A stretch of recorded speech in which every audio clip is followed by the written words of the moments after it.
बिस्मिल्लाहिर्रहमानिर्रहीम अस्सलाम वालेकुम। आज हम सबसे पहले पढ़ेंगे बिल्ट इन फंक्शंस और उसके बाद हम रिटर्न फंक्शंस पढ़ेंगे और उसके बाद हम नेस्टेड फंक्शन पढ़ेंगे। तो बिल्ट इन फंक्शन सबसे पहले देख लेते हैं बिल्ट इन फंक्शंस होते कौन से हैं। हमने ऑलरेडी पढ़े हुए हैं बिल्ट इन फंक्शंस, बट आपको दोबारा से दिखा देता हूँ। कुछ फंक्शंस नहीं भी पढ़े हुए और बिल्ट इन फंक्शंस तो बहुत सारे हैं, तो उसमें से जो मेन मेन है हम वो भी पढ़ भी लेंगे कुछ कुछ, और कुछ हमने ऑलरेडी पढ़े हुए हैं। आपको वे कौन कौन से, जैसे लेंथ फंक्शन। लेंथ फंक्शन कौन सा था? लेंथ फंक्शन एक होता था, लेंथ के लिए होता था। ये किसी भी चीज़ की लेंथ मेजर करके दे देता था, स्ट्रिंग हो, टपल हो, लिस्ट हो, डिक्शनरी हो, किसी भी चीज़ की। जैसे मैंने यहाँ पे तलहा लिखा, तो लेंथ फंक्शन क्या करेगा, इसकी करेक्टर्स बता देगा कितने करेक्टर्स हैं। 1 2 3 4 5 5 करेक्टर्स हैं। ओके, तो ये जैसे ये भी एक बिल्ट इन फंक्शन है पाइथन का। ओके, जैसे एक सम फंक्शन है। सम फंक्शन किस लिए यूज होता है? जमा करने के लिए। जैसे कि हमने इसको सम लिखा, सिंपल, बहुत इजी तरीके से। ये मैं इसके अंदर लिस्ट डाल देता हूँ, लिस्ट में कुछ चीज़ें हम आइटम डाल देते हैं। अब ये सभी को इनको प्लस करके बता देगा कितने हैं। इसको प्रिंट करवा देता हूँ, बल्कि मैं प्रिंट प्रिंट के अंदर भी लिख सकता था, या इसको वेरिएबल के अंदर भी स्टोर करवा के लिख सकता था। ओके, जैसे प्रिंट करवाया, दिखा रहा है 128। ठीक है, तो 128 इसका सम है। ठीक है, तो इसको हम वेरिएबल में भी लिख सकते थे, जैसे कि रिजल्ट कर दो। अब हमने क्या किया, रिजल्ट उसका जो सम निकला था उसको रिजल्ट वेरिएबल के अंदर स्टोर करके फिर प्रिंट करवा दिया। प्रिंट डायरेक्टली करवा दो, वैसे करवा दो, कोई प्रॉब्लम नहीं। ठीक हो गया। एक और फंक्शन होता है मीन। मीन फंक्शन होता है। मीन फंक्शन क्या करता है? वो क्या करता है, वो बताता है इनमें से छोटा कौन सी है वैल्यू। अभी देखें नीचे क्या प्रिंट हो रहा है, 1। तो इन सब में से छोटी वैल्यू 1 थी। ठीक है, एक होता है मैक्स फंक्शन। मैक्स फंक्शन क्या बताएगा, इन सब में से बड़ी वैल्यू कौन सी है।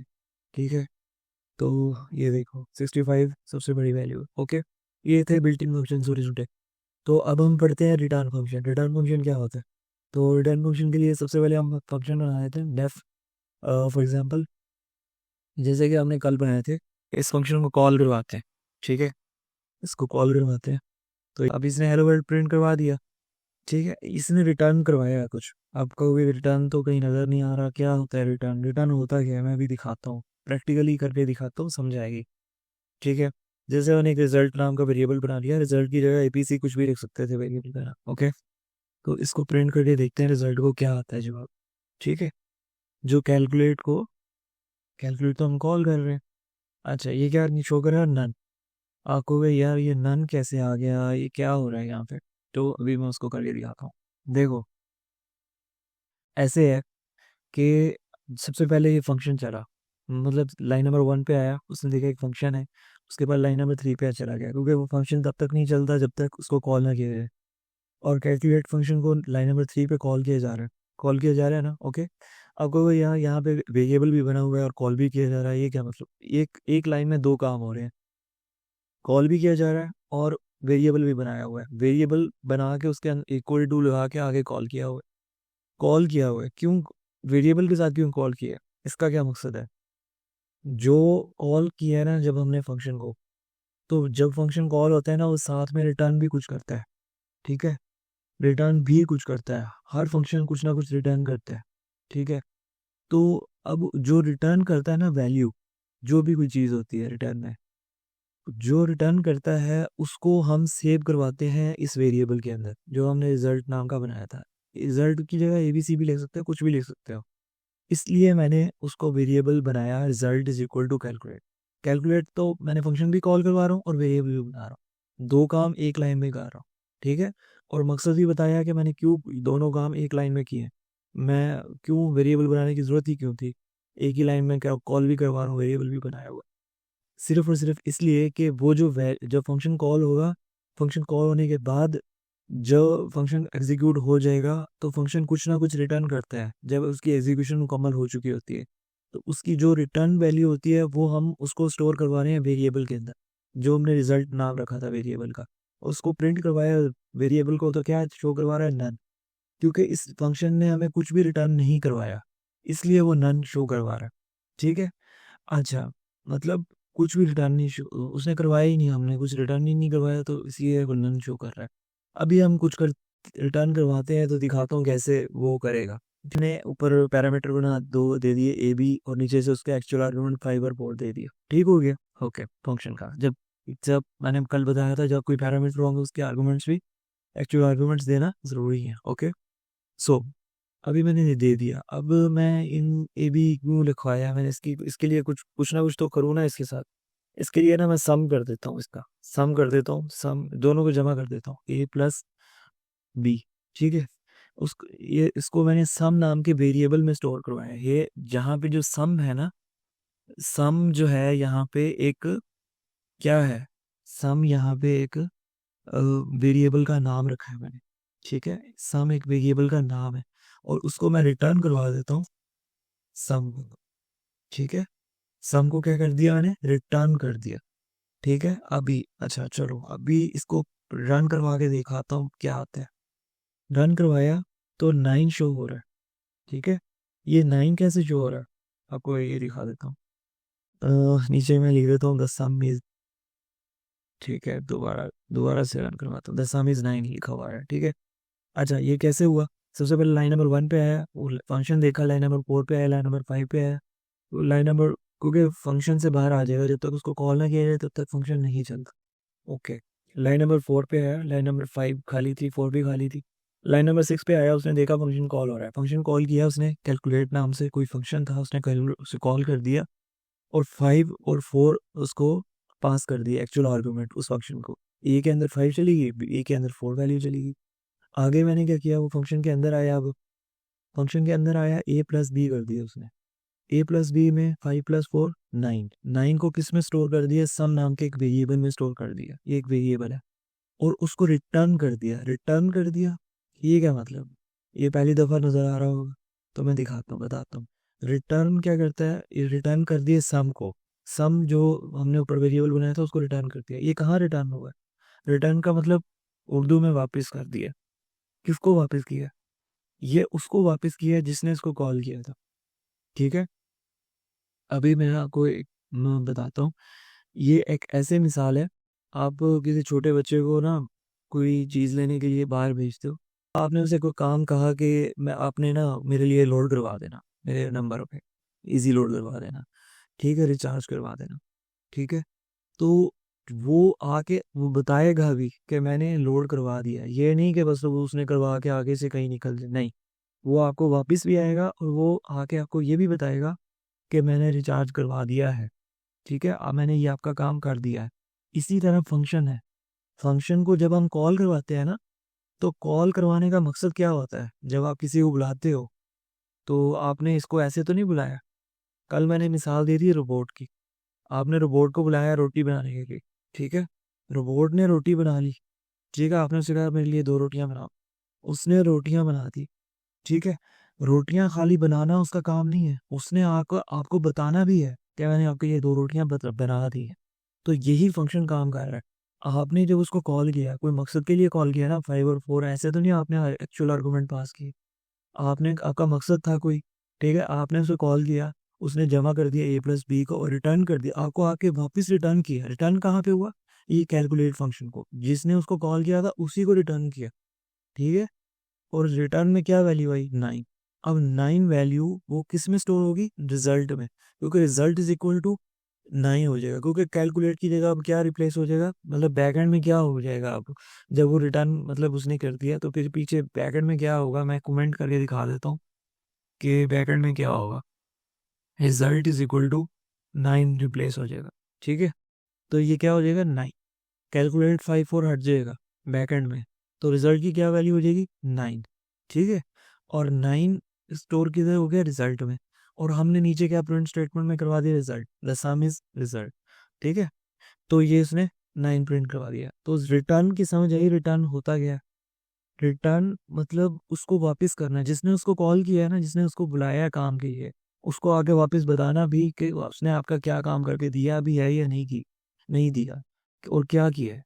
ठीक है, जो उसकी मतलब जो आपको बताएगा वापस आके वो आपको रिटर्न करेगा। ठीक है, ओके, तो यहाँ पे यही रिटर्न का काम है कि वो आपको वापस आके बताएगा, किसको बताएगा, जिसने उसको कॉल किया था। ठीक है, इधर इसने कैलकुलेट ने कॉल किया था लाइन नंबर 6 पे, तो लाइन नंबर 6 पे ही आके बताएगा। और रिजल्ट मैंने वेरिएबल, अब समझ आ रही है रिजल्ट क्यों बनाया था, क्योंकि जो वैल्यू उसने वापस रिटर्न में मुझे वापस करनी है वापस आके, फंक्शन ऊपर से सारा कुछ करने के बाद वो रिजल्ट में स्टोर हो जाएगी। ओके, ठीक हो गया। अच्छा, ये एक हो गया। इसके साथ हम इसको हम ना a प्लस बी को हम डायरेक्ट भी लिख सकते थे। वैसे एक और काम भी कर सकते थे, हमें सम वेरिएबल में स्टोर कराने की जरूरत नहीं थी, हमें ऐसे भी कर सकते थे a प्लस बी। ठीक है, ऐसे भी सही है, अभी भी रिजल्ट सेम आएगा। क्यों? आपने वही सेम टू सेम फंक्शन का काम हुआ, आपने जब रिटर्न करवा रहे हो साथ में जमा भी करवा रहे हो, एक ही लाइन में दोनों काम कर रहे हो। ठीक है, आपने उसको वेरिएबल वेरिएबल के चक्कर में डाला ही नहीं। ठीक है, कि वेरिएबल में स्टोर करवाओ और ये वो करो, आपने डायरेक्टली उसको प्लस भी कर दिया एक लाइन में और साथ में उसको रिटर्न भी कर दिया। ऐसे भी कर सकते हो, ये एक लाइन में दो काम कर रहे हैं आप। ओके, ठीक है। ओके, तो और हम क्या कर सकते हैं, और हम एवरेज भी निकाल सकते हैं। यहाँ पे देखें, ये एवरेज मैंने निकाली, कैसे निकाली? ये ए और बी एक्चुअल आर्गुमेंट्स पास कर दिए, आगे इसको जमा कर दिया ए प्लस बी को, और सम को डिवाइड कर दिया 2 से, तो उसको रिटर्न कर दिया। ये लाइन नंबर 3 पे मैं रिटर्न भी कर रहा हूँ और सम को डिवाइड भी कर रहा हूँ 2 से, दो काम कर रहा हूँ एक लाइन में। ठीक है, कंफ्यूज नहीं होना। आप इसको ऊपर भी 2 लाइनों में भी कर सकते थे, मैंने बट एक लाइन में किया है। अच्छा कोड वो होता है जो कम से कम लाइन्स में लिखा जा सके। ठीक है, बजाय इसके कि आप लाइन्स पे लाइन्स भरते रहें कोड्स की। ठीक है, कोशिश किया करें लाइन्स कोड वो लिखना है जो सबसे कम से कम लाइन में कोड लिखना है। तो उसके अलावा और हमने क्या पढ़ना है? Nested function. नेस्टेड फंक्शन क्या होते हैं हम सबसे पहले ये देख लेते हैं। तो अभी इसी को मैं नहीं करता, बल्कि डेफ मैं आउटर आउटर फंक्शन मैं जल्दी से लिख लेता हूँ। तो ये मैंने जल्दी से लिख लिया कोड इन नेस्टेड फंक्शन का। नेस्टेड फंक्शन क्या होता है? नेस्टेड फंक्शन कुछ भी नहीं होता, बहुत ही सिंपल, वेरी सिंपल। एक फंक्शन पहले बनाते थे ना, मैं थोड़ा सा रिमूव करके दिखाता हूँ इसको। इतना ये वाला तो पहले भी बनाते थे, पता है ना इसका, केवल एक फंक्शन सिंपल बना के उसको कॉल करवा दे, ऐसे ही है ना। अब नेस्टेड फंक्शन में जैसे कि नाम से जाहिर है कि फंक्शन के अंदर, मतलब एक चीज के अंदर एक और चीज का होना। ठीक है, तो अब फंक्शन के अंदर हमने एक और फंक्शन लिख दिया, सेम टू सेम वैसे ही, सिंटेक्स सेम टू सेम वैसे ही, एक और फंक्शन डाल दिया उसके अंदर। ठीक है, अच्छा अब आप इसको कॉल कैसे करोगे? सबसे पहले एग्जीक्यूट कैसे होगा, कॉल कैसे होगा? सबसे पहले तो बाहर वाला फंक्शन कॉल होगा। ठीक है, बाहर वाला फंक्शन आपने जैसे पहले कॉल करते थे वैसे ही करना है, आउटर फंक्शन कॉल किया। ठीक है, ओके, मैंने एक लाइन प्रिंट करवा दी, लाइन नंबर 2 पे, this is outer function. Okay, कुछ भी करवा सकते थे, करवाओ ना करवाओ, इट्स नॉट अ कंपल्सरी। ठीक है, ये काम। ओके, ओके, उसके बाद हम लाइन अंदर देखा, लाइन नंबर 3 तो खाली है, लाइन नंबर 4 पे एक इनर फंक्शन बनाया मैंने। इनर फंक्शन के नाम लिखा है इनर फंक्शन, इसका नाम कुछ भी रख सकते हो, इनर आउटर कुछ भी, जरूरी नहीं है यही नाम रखना है। ओके, उसके बाद अभी ये इनर फंक्शन के अंदर मैंने एक प्रिंट की लाइन प्रिंट करवा दी। ठीक है, दिस इज इनर फंक्शन। अच्छा, उसके बाद ये लाइन नंबर 6 पे एक इनर फंक्शन को कॉल कर रहा हूँ। कोई भी फंक्शन मैंने बताया था कि तब तक नहीं चलता जब तक उसको कॉल ना किया जाए। ठीक है, अब आउटर फंक्शन भी तो कॉल हुआ था, तो इनर फंक्शन को भी कॉल करना पड़ेगा। ठीक है, तो आउटर फंक्शन जैसे हमने कॉल किया, इसका एग्जीक्यूशन अब समझाता हूँ, फ्लो ऑफ एग्जीक्यूशन क्या है। सबसे पहले लाइन नंबर 1 पे आएगा। ठीक है, देखेगा एक फंक्शन डिफाइन हुआ है, बट वो उसको अंदर नहीं जाएगा क्योंकि वो तब तक नहीं जाता जब तक उसको कॉल ना किया जाए। लाइन नंबर 1 से लाइन नंबर 7 पे आ जाएगा, लाइन नंबर 7 खाली लाइन नंबर 8 पे आएगा। लाइन नंबर 8 पे वो फंक्शन कॉल हो रहा है, वो आउटर फंक्शन कॉल कर देगा। फिर लाइन नंबर 8 से लाइन नंबर 1 पे जाएगा, लाइन नंबर 1 पे जाएगा, उसके बाद लाइन नंबर 2 पे जाएगा, print this is outer function print करवा देगा। उसके बाद लाइन नंबर 3 खाली, लाइन नंबर 4 पे जाएगा, देखेगा एक फंक्शन डिफाइन हुआ होगा, इनर फंक्शन, बट वो उसके बाद फंक्शन के अंदर नहीं जा सकता क्योंकि वो उसको कॉल नहीं किया। लाइन नंबर 4 से डायरेक्टली लाइन नंबर 6 पे आ जाएगा। ठीक है, ओके, लाइन नंबर 6 पे आएगा, देखेगा कि एक फंक्शन कॉल हो रहा है, तो देखिएगा कौन सा फंक्शन कॉल हो रहा है, इनर फंक्शन कॉल हो रहा है। बोले इनर फंक्शन जैसे ही कॉल हुआ और लाइन नंबर 4 पे चला जाएगा, लाइन नंबर 6 से लाइन नंबर 4 पे जाएगा और इनर फंक्शन को एग्जीक्यूट करवाएगा। लाइन नंबर 4 से लाइन नंबर 5 पे जाएगा अब, और this is inner function print करवा देगा। आई समझ कि किस तरीके से ये फ्लो ऑफ एग्जीक्यूशन हो रही है। ये एक फंक्शन के अंदर एक फंक्शन, इनर नेस्टेड फंक्शन कहते हैं। ठीक है, इट्स वेरी सिंपल, इसको परेशान नहीं होना कि बड़े आपने बेसिक कॉन्सेप्ट माइंड में रखने हैं कि फंक्शन तब कॉल होता है जब उसको कॉल किया जाए। ठीक है, और मैंने कोई अंदर कुछ और नहीं, कोई सिंटैक्स चेंज नहीं किया, सेम टू सेम समझ लो, आप बाहर वाला फंक्शन कॉपी करके अंदर लिख दिया एक और फंक्शन, यही समझ लो। ठीक है, ओके। सो इसको इस तरीके से हमने करना है। ठीक है, this is nested function. Okay, तो इसके अलावा आई होप सो आपको नेस्टेड फंक्शन की समझ आई होगी। एक एक एग्जांपल मैं जल्दी से एक और लिख देता हूँ। एक कैलकुलेट एरिया का हम एक फंक्शन देते हैं, कैलकुलेट एरिया। ओके, मैं इसको जल्दी से लिख लेता हूँ। तो अब हमने एक फंक्शन लिखा है, नेस्टेड फंक्शन है। ठीक है, तो इसमें हम देखो कैलकुलेट एरिया कर रहे हैं, सिंपल फंक्शन है, परेशान नहीं होना। थोड़ा थोड़ा सा ट्रिकी है, थोड़ा सा नए समझने वालों के लिए, कोई बात नहीं, समझ आ जाएगी बहुत इजीली। ओके, कैलकुलेट एरिया के नाम से मैंने एक फंक्शन बनाया, लेंथ और विड्थ उसके पैरामीटर दे दिए, और उसको नीचे लाइन नंबर 7 में कॉल करवाया, और वेरिएबल में स्टोर भी करवा रहा हूँ उसका रिजल्ट। ठीक है, रिजल्ट में कोई भी जगह कोई भी वेरिएबल का नाम रख सकते हैं, रिजल्ट लिखना ज़रूरी नहीं है। कैलकुलेट एरिया को कॉल करवाया, 5 और 3 उसको मैंने आर्गूमेंट्स पास कर दिए। लेंथ में 5 चला गया और विड्थ में 3 चला गया। ओके, सो अभी देखो, अभी कैलकुलेट एरिया फंक्शन कॉल होगा, फंक्शन कॉल हो गया कैलकुलेट एरिया। ठीक है, उसके बाद जैसे ही 5 और 3 ऊपर चला गया, ठीक है, तो अब वो लाइन नंबर 2 पे आएगा। लाइन नंबर 2 पे देखेगा कि एक फंक्शन है मल्टीप्लाई का, बट वो उसके अंदर नहीं जाएगा। क्यों? क्योंकि वो उसको कॉल नहीं करवा, अभी उसको कॉल नहीं होगा। जब तक वो अंदर वाला कॉल नहीं होगा तब तक वो अंदर वाले का अंदर नहीं जाएगा। ठीक है, इनर फंक्शन के अंदर नहीं जाएगा जब तक इनर फंक्शन भी कॉल ना हो। अभी सिर्फ वो आउटर फंक्शन के अंदर गया है, क्योंकि आउटर फंक्शन कॉल हुआ है सिर्फ। ठीक हो गया, ओके। तो अभी वो देख क्या करेगा, इनर लाइन नंबर 4 पे आएगा, लाइन नंबर 5 पे आएगा। लाइन नंबर 5 पे क्या हो रहा है? लाइन नंबर 5 पे रिटर्न हो रहा है, क्या रिटर्न हो रहा है? मल्टीप्लाई। मल्टीप्लाई को कॉल भी हो रहा है और रिटर्न भी हो रहा है। तो अब इसका मतलब क्या हुआ? इसका मतलब ये हुआ कि मल्टीप्लाई फंक्शन कॉल हो गया लाइन नंबर 5 पे। लाइन नंबर 5 पे मल्टीप्लाई फंक्शन, इनर फंक्शन जो था हमारा, वो हो गया कॉल। ठीक है, जैसे ही वो कॉल हुआ, उसके अंदर क्या लिखा हुआ था? उसके अंदर भी रिटर्न लिखा हुआ था। वो भी तो रिटर्न करवाएगा ना कुछ की, हर फंक्शन रिटर्न करवाएगा। ठीक है, रिटर्न क्या करवाया? Length multiply width. लेंथ में क्या था? 5। 3 में क्या था? विड्थ। अब आपको लेंथ और विड्थ तो ऊपर वाले फंक्शन के पैरामीटर्स में थी, इसके पास तो पैरामीटर थे ही नहीं। ये जो इनर फंक्शन है, वो आप समझ लो कि वो चाइल्ड फंक्शन है, और जो ऊपर वाला आउटर फंक्शन है, वो आप उसे समझ लो पेरेंट फंक्शन। जो चाइल्ड होते हैं ना, वो पेरेंट्स की कोई भी चीज को यूज कर सकते हैं। इस तरह ये जो मल्टीप्लाई चाइल्ड फंक्शन है, ये पेरेंट फंक्शन को के जो जो भी पैरामीटर्स हैं, उनकी जो वैल्यूज हैं, उनको एक्सेस कर सकता है। ठीक है, इसीलिए मैंने यहाँ पे लेंथ मल्टीप्लाई विड्थ लिखा। ठीक है, वो उसने अपने पेरेंट्स से पकड़ ली वैल्यूज। ठीक है, उसने लेंथ मल्टीप्लाई विड्थ किया, 5 मल्टीप्लाई 3 किया। ठीक है, 15 हो गया, उसने वो रिटर्न कर दिया। किधर रिटर्न किया? इसको जहां से कॉल हुआ था। मैंने बताया था रिटर्न कहाँ पे करते हैं, जहां से वो कॉल होता है। कॉल कहाँ पे हुआ था? लाइन नंबर 5 पे। लाइन नंबर 5 पे कॉल हुआ था ना। ओके, तो लाइन नंबर 5 पे उसने 15 रिटर्न कर दिया। ऐसे ही है। अब वो लाइन नंबर 5 पे क्या पड़ा हुआ है, मैं कमेंट दे के समझाता हूँ। रिटर्न इज इक्वल टू, अब आया हुआ है 15। ठीक है, अब ये लाइन नंबर 5 ने रिटर्न भी तो करना था ना। लाइन नंबर 5 ने कहाँ पे रिटर्न किया है? 15 को कहाँ रिटर्न किया है? जहां से लाइन, ये जो आउटर फंक्शन कॉल हुआ हो रहा था, आउटर फंक्शन भी तो कॉल हुआ था ना। आउटर फंक्शन ने भी तो रिटर्न कर रहा था ना। लाइन नंबर 5 कौन सा फंक्शन रिटर्न कर रहा है? आउटर फंक्शन रिटर्न कर रहा है। लाइन नंबर 5 कौन किस फंक्शन का रिटर्न है? आउटर फंक्शन का। इनर फंक्शन का रिटर्न तो अंदर लिखा हुआ है ना, लाइन नंबर 3 पे। जो लाइन नंबर 5 वाला रिटर्न है, वो आउटर फंक्शन का रिटर्न है ऑब्वियसली। तो वो कहाँ पे जाएगा? जहां से वो कॉल हुआ था। मतलब जैसे ये कैलकुलेट लाइन नंबर 7 पे कॉल हुआ था। ठीक है, लाइन नंबर 7 पे इसका रिजल्ट जो 15 होगा, वो यहाँ पे आ जाएगा।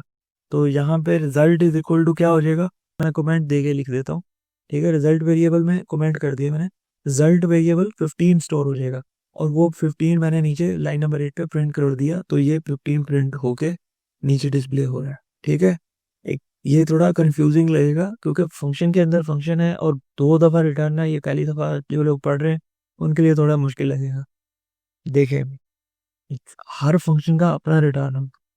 तो आपने ना बेस को समझना है, कोर कॉन्सेप्ट को। फंक्शन को कोड को रट्टा नहीं लगा सकते, ना लगाना है। नहीं समझ आ रही मैं दोबारा समझा दूंगा, मुझे कमेंट्स में बता दीजिए।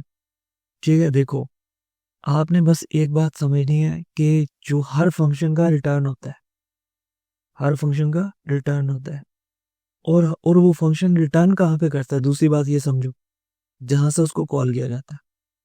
ठीक है, हर फंक्शन का रिटर्न होता है और वो फंक्शन वहां पे रिटर्न करता है, कहाँ पे करता है, जहां से उसको कॉल किया जाता है। ठीक हो गया, बस ये दो बातें, ये दो बातें जिसको पता है ना, वो ये फंक्शन, उसके लिए ये कोड है, ये उसके लिए कॉम्प्लेक्स नहीं है, उसके लिए बहुत इजी है। कि आउटर फंक्शन, आउट ये अब आप कहोगे लाइन नंबर 5 हमें कंफ्यूज कर रही है, यहाँ पे क्या हो रहा है। ये आपने बताया था, मैंने अभी बताया था ना पिछले प्रोग्राम में, कि मैं एक लाइन में दो काम भी कर सकता हूँ, रिटर्न भी कर रहा हूँ और उसको मल्टीप्लाई क्या कर रहा हूँ, यहाँ पे मल्टीप्लाई फंक्शन को कॉल भी कर रहा हूँ, दो काम हो रहे हैं। ठीक है, जैसा कि लाइन नंबर 3 में देखो, लेंथ मल्टीप्लाई विड्थ भी हो रही है, मल्टीप्लीकेशन का प्रोसेस भी हो रहा है, और साथ में रिटर्न भी हो रहा है, जो उसकी वैल्यू होगी वो कैलकुलेट होने के बाद वो रिटर्न भी होगी। तो यहाँ पे दो काम हो रहे हैं, तो प्रोसेस परेशान नहीं होना। पहले वो मल्टीप्लाई करेगा, मल्टीप्लाई फंक्शन को कॉल करेगा, ठीक है, वो कॉल करके लाइन नंबर 2 पे चला गया, उसको वहां पे उसने देखा जी लेंथ मल्टीप्लाई विड्थ किया, उसको उसने रिटर्न कर दिया। उसने रिटर्न कहाँ पे किया, जहां से उसको कॉल किया था, इनर फंक्शन को। इनर फंक्शन को कहाँ से कॉल किया था, लाइन नंबर 5 से। तो जनाब यहाँ पे उसने 15 रिटर्न कर दिया। ठीक है, 15, अच्छा यहाँ पे 15 वैल्यू आ गई। अब ये जो आउटर फंक्शन में भी तो रिटर्न करना था, कहाँ पे करना था, जहां से उसको कॉल किया था। उसको कहाँ से कॉल किया था, लाइन नंबर 7 से। आउटर फंक्शन जो है कैलकुलेट एरिया के नाम से, ये कहाँ पे कॉल किया जा रहा है, लाइन नंबर 7 पे। यहीं भी हुआ था ना, तो ये लाइन नंबर 7 पे अपना जो वैल्यू जो भी होगी रिटर्न में, वो उसने यहाँ पे शो कर भेज देगा। 15 आ गई, तो रिजल्ट वेरिएबल मैंने पहले से लिखा हुआ था। मैंने एक लाइन में दो दो काम हो रहे हैं, ये बात समझने की कोशिश करो। ठीक है, यहाँ पे लाइन नंबर 7 पे पहले मैंने क्या किया था, कॉल किया था। अब क्या कर रहा हूँ, अब जो कॉल किया था वो अब रिटर्न जो मेरे पास वैल्यू आई है उसको स्टोर कर रहा हूँ रिजल्ट वेरिएबल में, और लाइन नंबर 8 पे प्रिंट करवा दिया। सो ये आज हमारा लेक्चर था। आई होप सो आपको नेस्टेड फंक्शन, रिटर्न स्टेटमेंट और बिल्ट इन फंक्शन, ये तीनों टॉपिक समझ में आए होंगे। इसकी अच्छे से प्रैक्टिस करनी है, अगर कोई नहीं समझ में आया तो मुझे बताइएगा। ओके, तो कमेंट्स में अपना फीडबैक दीजिएगा। Thanks for watching this video. Okay, अल्लाह हाफिज़।